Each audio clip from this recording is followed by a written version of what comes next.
The townsfolk thought they'd seen every kind of wedding love matches, business deals, even shotgun vows. But no one expected 22-year-old Eleanor Hargrove to walk down the aisle beside Elias Turner, a woman 30 years his senior. They whispered behind gloved hands, called him desperate, pitied him for trading his youth to pay his father's debts. They laughed, saying he'd gotten himself a mother instead of a wife. But what they didn't know was that Eleanor carried a past so heavy it could crush a man's soul, and she bore it alone. From the moment Elias stepped into her home, he knew something was different. The locked chest in the corner, the way her eyes scanned the horizon each dusk, the unspoken rules she laid down that first night. And then came the stranger's men who didn't knock, who spoke her name like it was a curse, and claimed she wasn't Elias Turner at all. In that moment, Elias saw a truth, not the whole of it, but enough to know his new wife had enemies, dangerous enough to kill for what she carried. And instead of running, he stayed. That choice would pull him into a fight that had begun long before he was born. This is a story about the kind of courage that comes quietly and the kind of love that grows slowly. Two strangers bound by a vow neither wanted, finding that sometimes the promise you never meant to make becomes the one you'll fight to keep. Before this tale ends, you'll see how one woman's secret could change everything, and how one man's forced marriage might just save them both. The church smelled faintly of dust and old hymnals, a scent that seemed to cling to the wooden pews like a memory no one wanted to disturb. Elias Turner, 24, and already carrying more burdens than most men twice his age, stood near the side window, his fingers whirring at the brim of his hat. Outside, the Wyoming sky stretched wide and pitiless, a pale winter sun glinting off snow that refused to melt. He hadn't wanted this. Not the suit that didn't quite fit, not the stares of the few townsfolk bold enough to come witness it, and certainly not the arrangement that had been struck on his behalf. The ranch his father's pride was 2 weeks away from being claimed by the bank. The only offer of help had come from a man Elias despised, Clinton Hargrove, owner of half the valley and every debt that mattered. Hargrove's solution had been simple, cruel, and final. Marry my sister Eleanor, and I'll settle every penny. Eleanor Hargrove. He'd heard the name before, whispered like a cautionary tale. 54 years old, widowed twice, and living out on the edge of town in a weathered house with curtains always drawn. Folks said she was strange, others said she was proud, and a few, lowering their voices, hinted at something darker. Elias didn't believe gossip, but he didn't need to. The very idea of marrying a woman 30 years his senior had made him feel trapped in a life that wasn't his. The church door opened with a long creak, and every head turned. Eleanor entered with a quiet dignity that seemed to fill the space without asking permission. Her hair was silver, pulled back in a simple knot. Her dress was dark green, plain, but tailored to her frame. She didn't wear mourning black, nor did she smile. Instead, her eyes, an unguarded shade of blue, met his with something he didn't expect. Not pity, not embarrassment, but recognition. She walked the aisle without hesitation, and when she stopped before him, she spoke first. "You don't want this any more than I do." It wasn't a question. Elias swallowed. "No, ma'am, I don't." A faint curve touched her lips, not quite a smile, more like a private truth she kept to herself. "Then let's agree on one thing. Whatever else happens, we meet it with our heads high. Dignity costs nothing, but it can buy peace." Her voice was calm, but there was a steel thread running through it. For the first time that day, Elias felt his shoulders ease a fraction. He offered his arm. She took it. The preacher's words blurred into the background. All Elias could think about was the strange steadiness of the woman beside him, how her grip was firm without being possessive, and how her gaze stayed fixed forward, as though she knew storms were coming, but had long ago learned how to stand in the rain. When the vows were done, and the congregation mumbled their polite congratulations, Eleanor leaned toward him. "There are things you don't know about me, Elias Turner.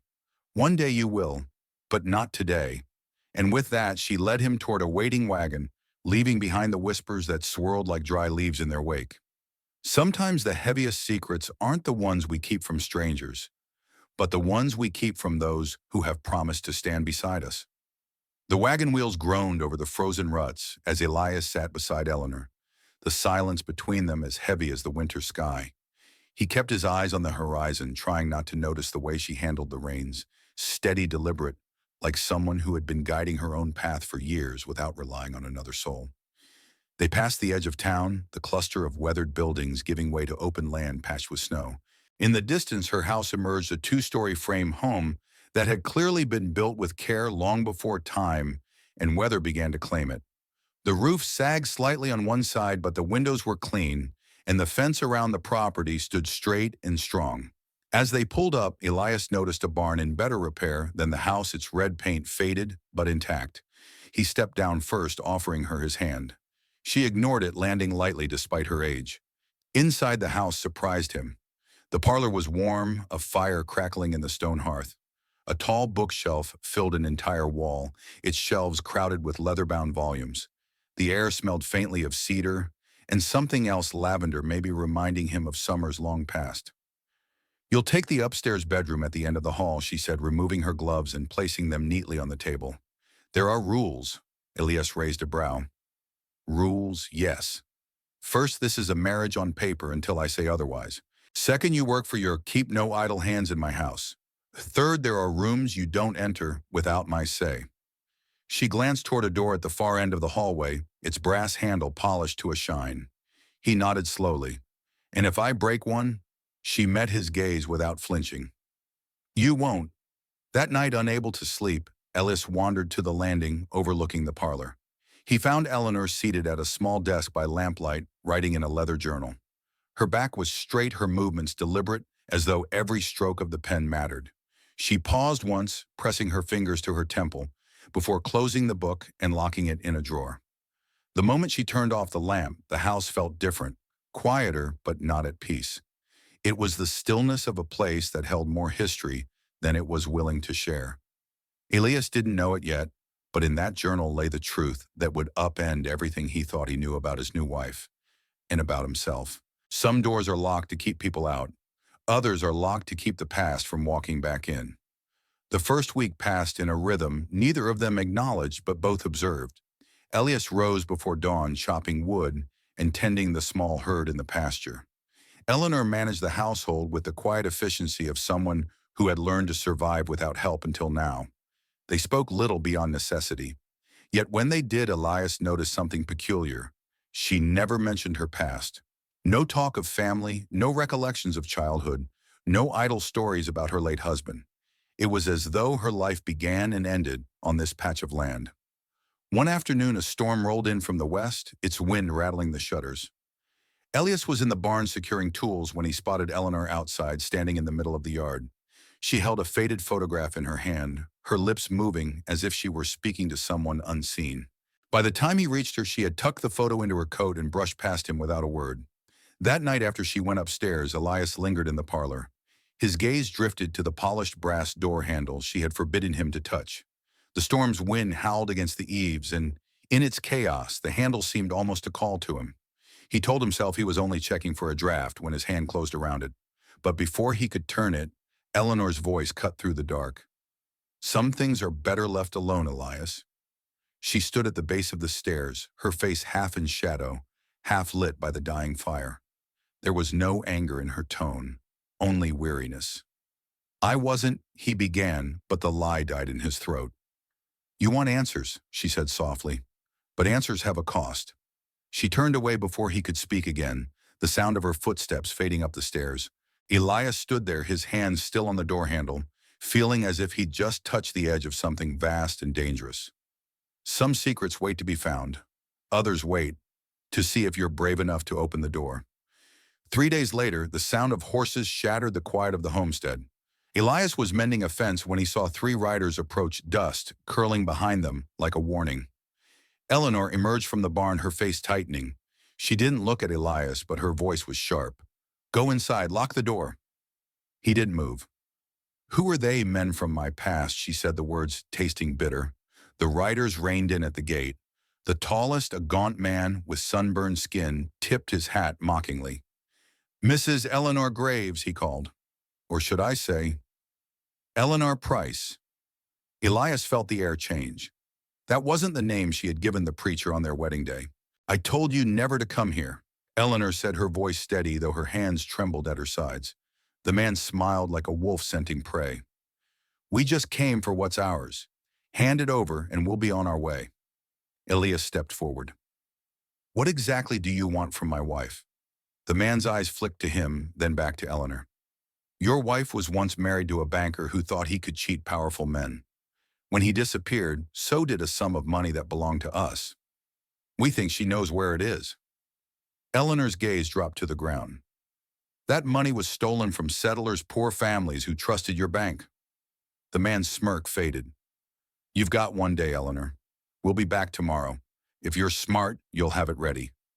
When they rode off, Elias turned to her.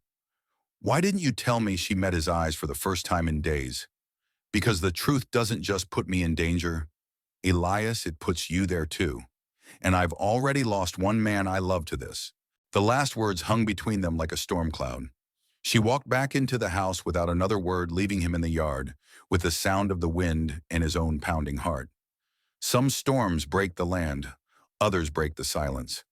That night, the wind scraped against the cabin walls like restless fingers. Elias sat at the kitchen table, unable to sleep, listening to Eleanor's soft footsteps upstairs. He kept hearing her words, I've already lost one man I love to this. It gnawed at him not out of jealousy, but because it told him she had carried this danger alone for years. When she finally came downstairs, she was carrying a small worn lockbox. She placed it on the table between them. This is what they are after, she said quietly. Letters, contracts, proof of the money they laundered from settlers. I took it before they could destroy it. I thought, if I kept it safe long enough, maybe I could give it to someone who would do the right thing. Elias ran his hand over the box. Then let's ride to the marshal in the morning. Her head shook slowly. You don't understand. Those men work for someone higher. The marshal's office here is in his pocket. If we take this to the wrong person, we're dead before sunset. Elias felt the conflict twist inside him. He could leave tonight, walk away from this mess, return to a life without gunmen at the gate. But every time he thought of leaving, he saw Eleanor's hands trembling, her eyes guarded, yet tired of running. You didn't have to tell me any of this, he said finally.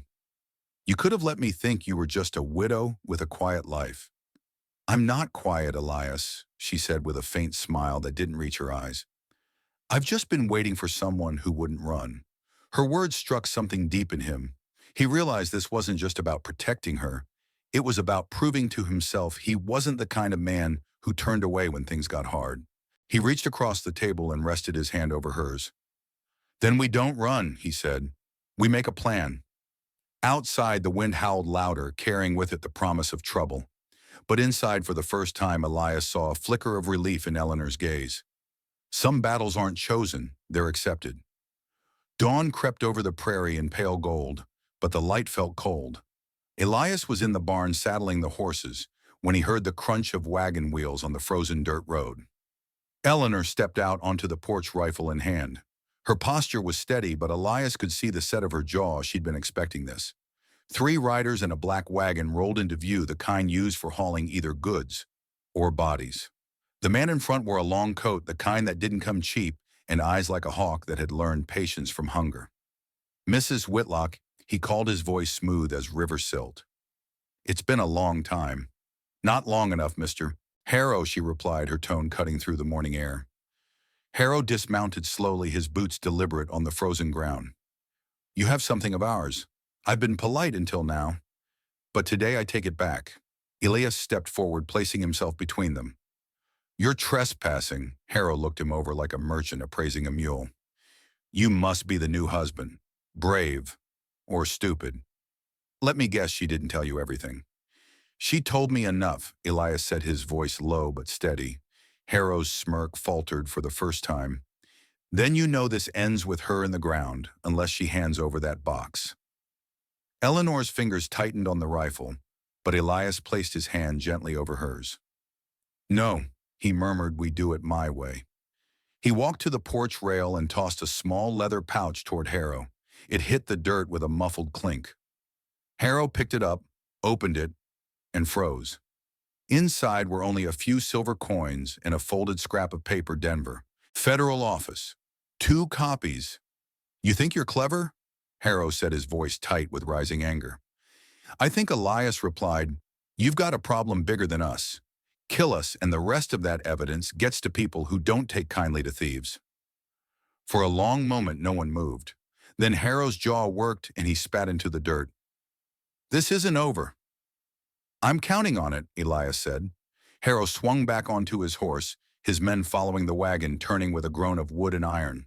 As they disappeared into the distance, the tension in the air loosened, but didn't vanish. Eleanor looked at Elias. You bluffed them. No, he said, meeting her eyes. I told them the truth, just not all of it.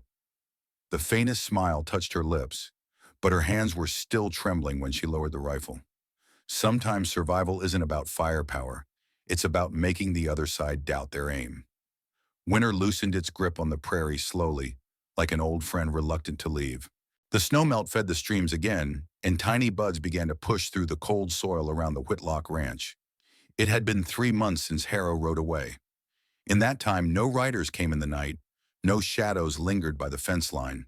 The air inside the house had changed, less sharp, more warm, like a place that had learned to breathe again. Elias's shoulder had healed enough for him to work the land beside Eleanor. They mended fences, cleared brush, and planted the early spring crops.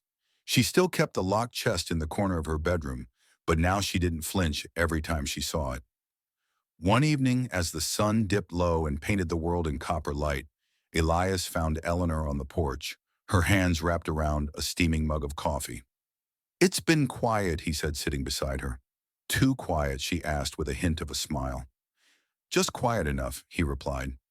They sat in companionable silence, the horizon stretching endlessly before them. After a while, Eleanor spoke, her voice softer than the wind.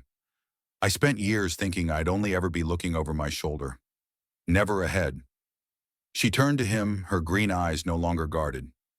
You've given me back something I thought I'd lost. What's that? Elias asked. Tomorrow, she said simply. The last light faded, and the stars began to spill across the sky. Somewhere in the distance, a coyote called, but here, on this porch, in this moment, they were safe. Sometimes love doesn't arrive with fireworks. It comes quietly like spring after a long winter. When the dust finally settled over the plains, Elias and Eleanor stood side by side, not as strangers bound by circumstance, but as partners bound by choice. What began as a bargain made in desperation had grown into something rare. Trust earned one act of courage at a time. Elias learned that love isn't always fireworks. It's the steady presence of someone who stays when the storms come. And Eleanor learned that no shadow from the past is too dark to be touched by kindness. Together they built a life that was less about what they'd lost and more about what they chose to keep: dignity, honesty, and each other. Out here in the West, the land is unforgiving, but it teaches us simple truth. The strongest bonds are forged when we carry each other's burdens. And sometimes the life we never planned turns out to be the one we were meant to live. If this story touched your heart, I'd love for you to subscribe to None Wild West Saga so you won't miss the next tale of resilience, justice, and unexpected love. Share this story with someone who believes it's never too late to start again. And tell me, would you like to hear more about Elias and Eleanor's life together? Or perhaps another Wild West story where love arrives in the unlikeliest way? Your thoughts keep these stories alive.